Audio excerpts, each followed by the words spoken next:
श्री ज्ञानदेव पंढरीनाथ भगवान की जय. माऊली ज्ञानेश्वर महाराज प्रभु रामचंद्र भगवान पवनसूत हनुमान शोधावया सीतारत्ना स्वरूप धरियाने आन कैसे कैसे करील चिन्ह सावधान अवधारा. ग्रंथकर्ते या ठिकाणी म्हणतात की आता हनुमंतरायाला असणार त्या ठिकाणी राजा रावणाच्या लंकेमध्ये जाऊन त्या ठिकाणी काय करायचंय, सीतेची शुद्धी घ्यायची आहे. मग सीतेची शुद्धी घेत असताना विराट स्वरूपामध्ये घेता येणार नाही. नाना प्रकारचे स्वरूप हनुमंतरायाला धारण करावे लागणार आहेत, नाना प्रकारच्या युक्ती कराव्या लागणार आहेत, हे का नाही. काही कामं जर त्या ठिकाणी असणारे कष्ट करून होत नसतील, काही असणारे ताकद लावून होत नसतील, तर काही या गोष्टीला युक्ती करावी लागते. युक्तीशिवाय त्या ठिकाणी कार्य पूर्ण होत नाही, ते का नाही. कारण युक्तीच सांगतो तुम्हाला, काही इंजिनियर होते इंजिनियर, आणि त्यांच्याकडे काम दिलं होतं, म्हणले आपल्याला वायर वावायचंय म्हणले, पण जी नळी ना ती अशी वाकडी तिकडी म्हणले, आता काय करावं. मग ते इंजिनियर रोज जायचे आणि त्याच्यात वायर वावायचे, पण मधात जाऊन कुठंतरी गुंडाळा होऊन बसायची. जिथं वाकडा पाईप आहे तिथं गुंडाळा होऊन बसायचे. पहिला दिवस त्याच्यातच गेला, महागारी गेले. दुसरे दिवशी आले, पुन्हा कामाला सुरुवात, पुन्हा दुसरा दिवस गेला, तिसरा, 4-5 दिवस गेले. आणि हे सगळं एक शेतकरी बघत होता. शेतकऱ्यानं विचार केला, म्हणले काय करायला लागला तुम्ही. काय नाही म्हणले, की पाईप आहे म्हणले वाकडा तिकडा, याच्यातून आम्हाला वायर वाहून घ्यायचंय, काय करावं लागेल. काय म्हणले 5 दिवस झालं परेशान आहे. शेतकरी म्हणला, याला काय म्हणला, काही अवघड नाही म्हणला. शेतकरी होता तो, त्याच्याकडे युक्ती होती महाराज. त्यानं असं इकडं तिकडं बघितलं की बोळातून उंदीर निघाला, त्यानं धरला, त्याच्या शेपटाला दोरा बांधला आणि तिला बोळात सोडून. ते असणाऱ्या इकडल्या बोळातून गेलं, पलीकड पायपातून दुसऱ्या बोळातून निघालं. जर लगेच उंदीर धरला, शेपूट ते द्वारा सोडला, उंदीर सोडून दिला, म्हणले आता बांधा पाईप द्वारा त्या ठिकाणी वायर त्याला, आणि वडा म्हणले द्वारा. ते कशाने झालं, युक्तीनं झालं. तसं हनुमंतराया लंकेमध्ये आईसाहेब सीतादेवीचा शोध घेत असताना काय करणार आहेत, काही युक्ती करणार आहेत, ठीक आहे नाही, काही असणारं कष्टानं करणार आहेत. अशा प्रकारच्या युक्ती प्रयुक्ती असणारी सावधानतेनं ऐका, कारण भक्ती इतकी सोपी नाही बरं का. भक्ती करण्यासाठी काही युक्त्या कराव्या लागतात, आणि त्या युक्त्या असणाऱ्या काय असतात हे हनुमंतरायाकडून आपल्याला शिकायला मिळणार आहे. अति दुर्धर हनुमंत वीर वाढले से पर्वताकार शोधावया सीता सुंदर करी विचार निज मानसी. मनामध्ये हनुमंतरायाचा विचार करू लागले, आता या लंकेमध्ये आपल्या आईसाहेब सीतादेवीचा शोध तर घ्यायचा आहे, मग कसा घ्यावा विचार चालू आहेत बरं का. आपल्याला विराट स्वरूप धारण करता येतं, विराट, ठीक आहे ना. किती मोठं होता येतं, गगना एवढं मोठं त्या ठिकाणी होता येतं. मग एवढं जर स्वरूप धारण करून सीतेचा शोध घेतला तर लागल का, विचार करू लागले हनुमंतराय, लागल का.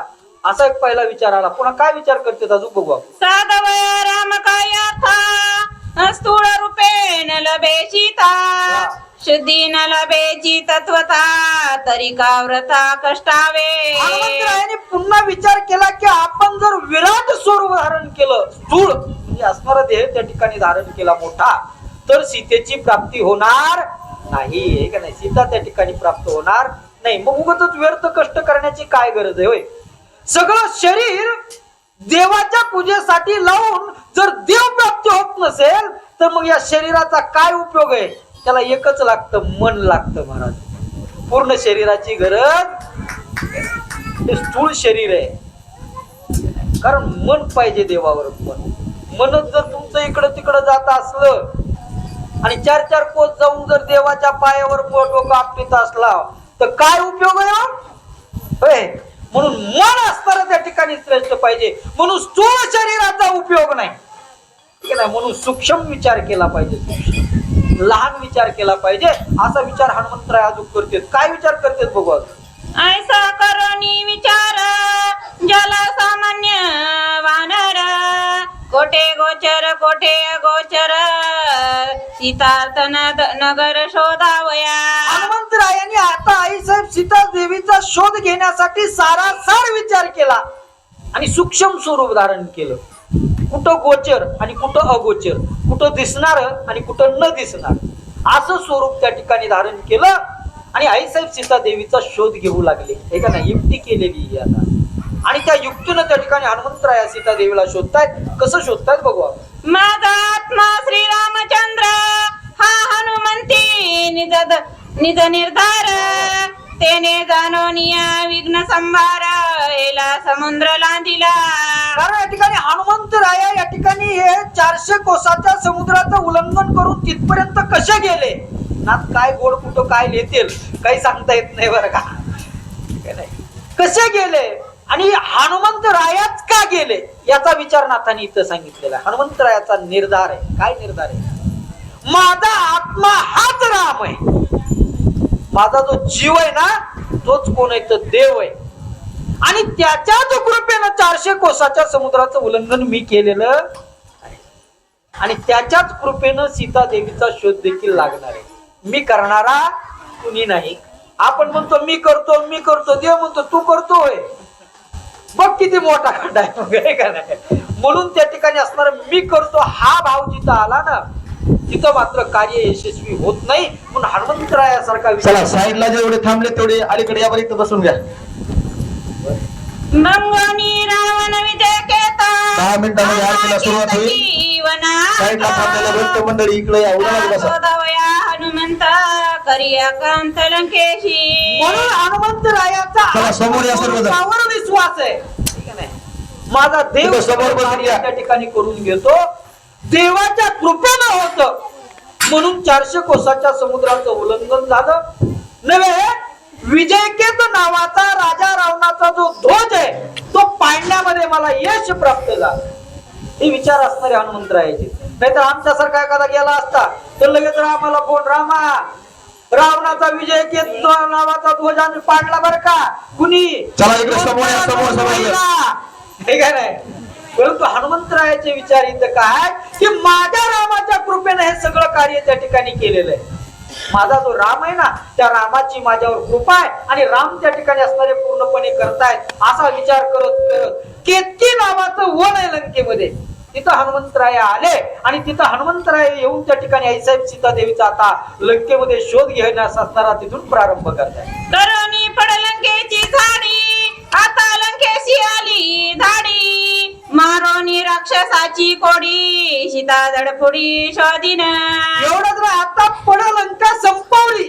आता पडलंकेमध्ये काही राहिलं नाही. आता धाड कुठं आली? लंकेच्या ठिकाणी असणारी आलेली आहे. आता सीता देवीचा शोध घेण्यासाठी जे काही मला करावं लागेल ना ते केल्याशिवाय मी राहणार नाही असा निश्चय पाहिजे बरं का. निश्चय असल्याशिवाय त्या ठिकाणी काहीच यशस्वी होत नाही हो. हनुमंतरायाचा पहिल्यापासून निश्चय आहे पण ऐकायला लागलो बरं का. आता हनुमंतराय आपण कुठून, मी म्हणतो अरण्यकांडापासून हनुमंतरायाची आपली भेट झालेली. अरण्यकांडाच्या अगोदर नव्हते. तिथून पुढे मात्र त्या ठिकाणी हनुमंतराय आता राम विजय होणार, राम असणार त्या ठिकाणी वैकुंठाला जाणार पण हनुमंतराय तरीही ऐकायला आपल्याला मिळणार. अशा प्रकारचं असणार त्या ठिकाणी मोठे पण हनुमंतरायाचं आहे. सीतेची अशुद्धीसाठी पुरविन इंद्रजिताची पाठी. मारोनिया राक्षसाच्या थाटी सीता गोरठी शोधीन. हनुमंतरायांनी निर्धार केला या लंकेमध्ये आईसाहेब सीता देवीचा शोध घेत असताना जो सगळ्यात बलवान इंद्रजित आहे त्याच्यासोबत युद्ध करण्याची वेळ आली तर त्याचीही पाठ पुरवल्याशिवाय मी राहणार. त्याच्या असणार त्या ठिकाणी पूर्णपणे मी मारणार. त्याला असणारा त्याचा अहंकार त्या ठिकाणी संपवणार. परंतु सीतेचा शोध घेतल्याशिवाय राहणार नाही असा निश्चय त्या ठिकाणी केलेला आहे. करिता सीतेच्या शुद्धीशी रावणा गांजीना सवेशी. शोभोनिया निज पुच्छासी लंका चौपाशी जाळीन. कारण आईसाहेब सीता देवीचा शोध घेत असताना मला जे काही कार्य करावं लागेल ते कार्य असणार करण्यासाठी मी मागं पुढे आता हनुमंतराय म्हणतात ती बघणार नाही. राजा रावणाची गांजवणूक करण्याची वेळ आली तर गांजवणूक देखील मी करणार. तो राजा आहे म्हणून त्याची भेट पाळणार नाही. हे का नाही. तर तो लय मोठा आहे रामाच्या असणारी त्याची बराबरी सारखी आहे मग त्याला नग बाबा बोलायचं ही सगळा विचार करणार मी नाही. त्या असणाऱ्या रावणाची देखील गांजवणूक करील, लंका जाळून टाकील परंतु सीता आईसाहेब सीता देवीचा शोध घेतल्याशिवाय राहणार नाही असा विचार हनुमंतरायाचा आहे. ऐसा हनुमंताचा वाका समूळ शोधावया लंका.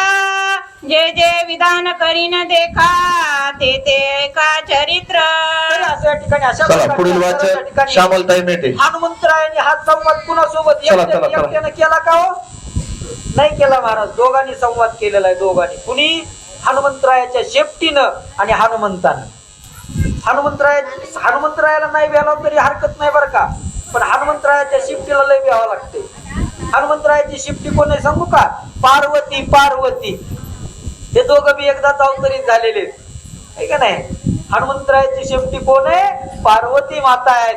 म्हणून हनुमंतरायाने हा शेपटी सोबत हा संवाद केला. हे या शेपटी ऐक बाई, आता जे काही करावं लागेल ना, तिथं चांगलं वाईट असं काही म्हणत बसू नको.